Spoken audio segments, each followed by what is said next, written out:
Very, very blessed and honored that you guys have me back every month, and I really appreciate that. I'm also very happy that this time that I'm with you, Wendy is joining me again. She has been gone for about 4 months in Tennessee, getting things ready for her parents, their property, to auction off the property. That is all finally done, and Wendy's back, so it's good to have her back. And my mom is here also, so very good to have them with us. With me here today. Okay, so I would also say it makes me really happy to be at a church like this where before I even get up and speak, we can play Alanis Morissette and the Sad Astronauts.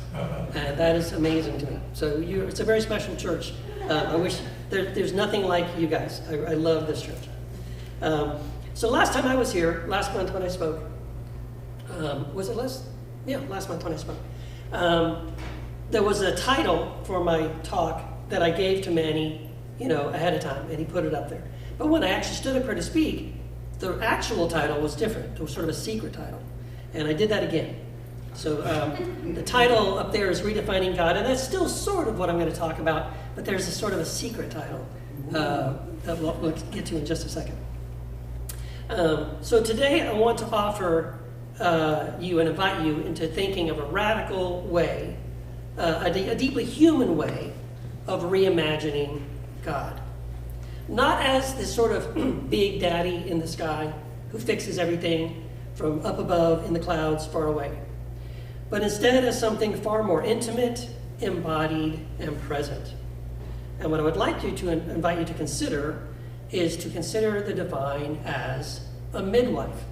That is the secret title of my talk, God as a midwife. Not a magician, not a judge, not a fixer, but a companion through the hard, messy, and sacred work of our life. So I don't know about you guys, but as for me, I grew up in a very different kind of a church where I was handed a certain kind of a theology that painted God as a cosmic CEO up in the heavens. God was in control and sovereign over everything, pulling levers, pressing buttons, making sure everything happened exactly, micromanaging every molecule and atom in the universe to make sure everything went exactly as God wanted. And if something went wrong, well, God must just have a plan, and you don't know what it is. Or maybe you sinned. Or maybe you just didn't pray hard enough. Or you didn't have enough faith. And this kind of theology, it works until it doesn't. Until the miscarriage. Until the cancer diagnosis. Until your child gets sick. Until your life falls apart. And what then? Where do you go when bad things happen? Where is God when it hurts and when things go wrong? Especially if what went wrong was sort of God's fault, God's plan for your life. All you're left with in that particular theology is a God who knows what's best for you and will put you through trials to test your faith and will bring and invite calamity upon you to help you build character. Now, no doubt, when we go through hard times, we do develop character. I agree, that is true. But is it true that God is the one creating the problem that we encounter? Does God really intentionally allow disaster and disease to come into our lives for some cosmic test of our faith? Well, I used to believe that. I really did. But more and more as I live my life, I began to see and experience God as a being of pure love. And the more I did that, the less that other idea made sense to me. Because if God really is a being of pure love, then love is not controlling. God doesn't, because love doesn't force itself upon us. God doesn't manipulate us. And true love, doesn't manipulate the one that it loves. And so I recently, really like a couple of weeks ago, came across a post on Instagram by someone named Hallie Kim. I'd never honestly ever noticed this person before. I don't even know how I ended up following this person, but I was just scrolling through Instagram and this post came up from Hallie. Hallie is a former evangelical pastor's wife. She is a midwife assistant and doula, and she said something that really got me thinking. It really, frankly, inspired everything I'm going to talk about this morning. So the beginning of her post, what she said was, the evangelical gospel, which is what I just described to you, she said, it holds up for a while the more privileged you are. But when trauma starts knocking on your own door, it starts to fall apart. I think she's right. When we're taught to believe in a God who is all about power over us and fixing problems, we end up confused and disillusioned and even angry when God doesn't swoop in to make everything okay. But what if God was never that kind of God to begin with? Meaning it's not God who has failed us, it's our expectations of God that are a little bit off. Hallie's post suggested a better way to think about God. And she shared this insight, saying her experience as a midwife, she said that this God is not a fixer. She's a witness. She's not an anesthesiologist. She's a midwife. When a woman is in labor, especially in birth centers or homes where anesthesia isn't available, the doula and the midwife are not there to eliminate pain. They are there to bear witness to it, to hold the space, to walk with the mother through the pain, to breathe with her, cry with her, encourage her, to hold her hand and breathe with her through every painful contraction. They cannot do the labor for her, but they refuse to leave her alone. And isn't that a more honest picture of God? Not one who rescues us from suffering, but one who joins us in the suffering. A God who says, hey, this is going to hurt. It's going to hurt a lot, but I will be right here with you all the way. That sounds like Jesus to me. That sounds like Emmanuel, God with us. Not against us, not over us, with us. There's a thing that happens during the story of the crucifixion of Jesus, where from the cross, Jesus cries out, my God, why have you forsaken me? And if you don't know really what's going on there, that completely sounds like despair. It sounds like an accusation against a God who has abandoned Jesus on the cross. Where are you? You forgot me, you've abandoned me. But if you know that line, my God, why have you forsaken me? If you know that is the very first verse of a song or a psalm, Psalm 22, you know the rest of the song. And I would encourage you to go and read, go to Psalm 22 and read the entire psalm, right? And then when you do that, you'll notice something amazing. That Psalm 22 is not a psalm of abandonment. It's a psalm of lament. If you keep reading beyond that very first verse, what you find is that it is not a psalm of hopelessness or despair. It's not an accusation against a God who abandons us in our time of need. Instead, it is a beautifully honest and vulnerable cry of anguish from someone who is undergoing incredible suffering and who is calling out for God to draw nearer. Now, even more amazing when you read Psalm 22 is to notice that in Psalm 22, God is compared with a midwife. It says this, you pulled me from the womb. You made me trust you, even at my mother's breast. You do not despise the suffering of those who are afflicted. You do not hide your face. You listen to my cry. You were with me in my suffering. That is not a distant God. That is not a punitive God. That is not a God who turns away. That is a God who is a midwife, a witness, a companion.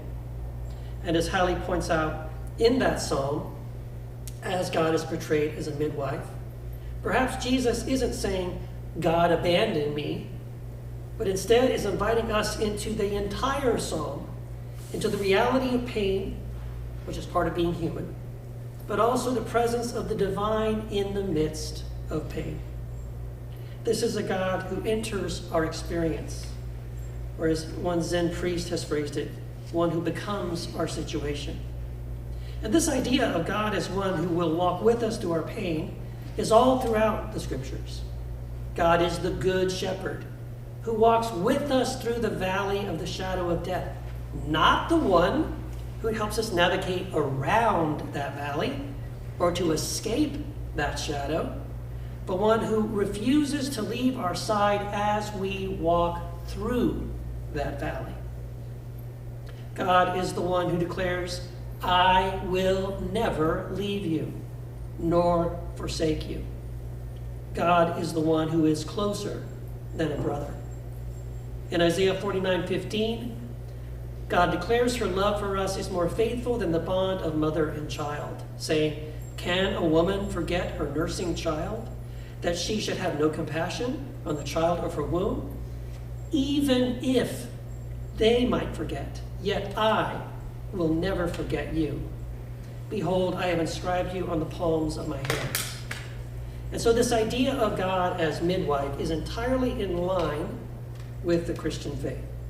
And it's a view of God that more closely mirrors our lived experiences, because as we know, life happens to all of us.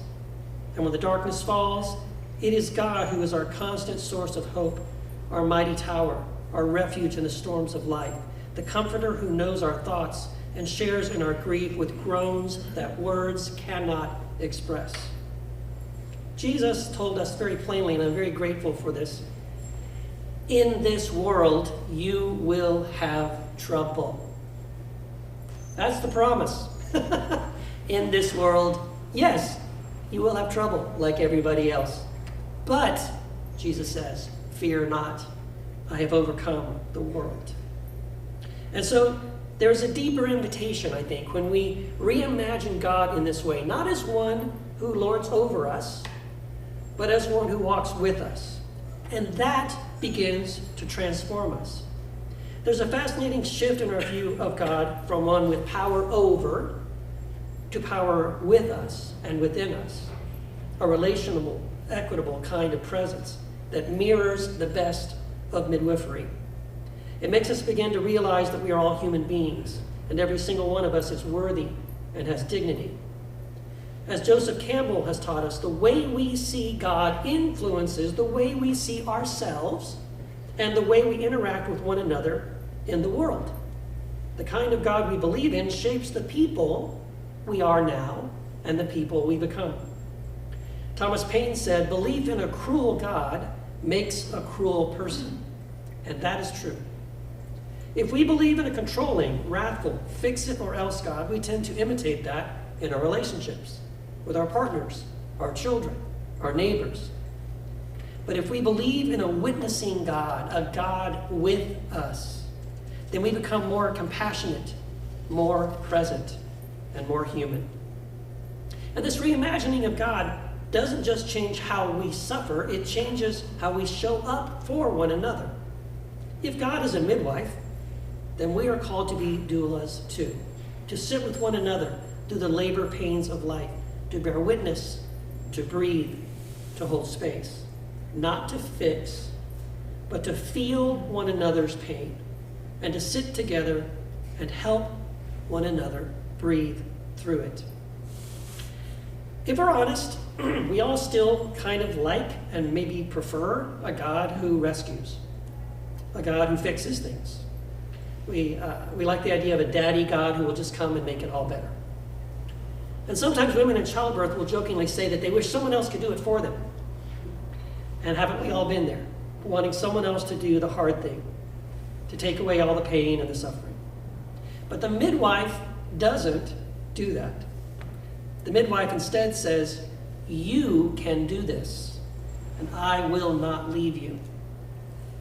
This is our role too in community, in grief, in parenting, in activism, in solidarity with the oppressed, to say to one another, you can do this, and I will not leave your side. It's no accident that historically midwives have been poor, black, brown, indigenous, immigrant women. They were often dismissed and demonized by the dominant medical professions. People called them witches, spread fear about the idea of trusting a midwife rather than going to a hospital for childbirth. And in some really kind of amazing way, I think then to say that God is a midwife is also to identify God with those characteristics. To say that God embodies all of those oppressed identities. That God is poor. That God is a woman. That God is indigenous. God is oppressed. God is with the lowly. And God throws in her lot with the ones that no one else can see. By the way, if you have trouble with this idea, I don't think you do, but if you've ever had trouble with this idea of thinking of God as a she or a her or as a woman, then what you're doing is sort of disqualifying half of this planet as being made in the image of God. Because God created all of us in God's own image, both male and female. We are all bearers of the divine image. Now, true, God is not a male and God is not female, but God is not genderless. God is gender full. And this reimagining of God as a midwife, it isn't just an intellectual exercise. I believe it's a sacred transformation. If you've been waiting for God to show up and fix it and feeling abandoned, maybe you haven't been abandoned at all. Maybe God is just not the fixer that you were taught to expect. Maybe God has been there the whole time, sitting beside you, holding your hand, weeping with you, saying, "You're going to get through this, and I will be right there with you." And maybe that is more powerful than rescue. Maybe that is more real than a miracle. And maybe God is a midwife. And maybe we're being called to become midwives for each other, showing up, bearing witness. Not people with all the answers, but people with hearts wide open. And so this morning, may you leave this place with a deeper awareness of the God who is with you, not over you, not against you, but beside you, breathing with you, suffering with you, loving you through the pain, rejoicing with you in the celebration of new life, and walking with you through the process of transformation. And as you begin to see God as a midwife, I pray that you may learn to comfort others with the comfort you have received. One of my favorite verses, 2 Corinthians chapter 1, the very first chapter, says this: "Praise be to the God and Father of compassion and the God of all comfort, who comforts us in all of our troubles, so that we can comfort those in any trouble with the comfort we ourselves have already received from God." May you become a bearer of God's divine presence, a companion in the dark, and a quiet voice that says to others, "You can do this. You're not alone, and I will not leave you." Thank you.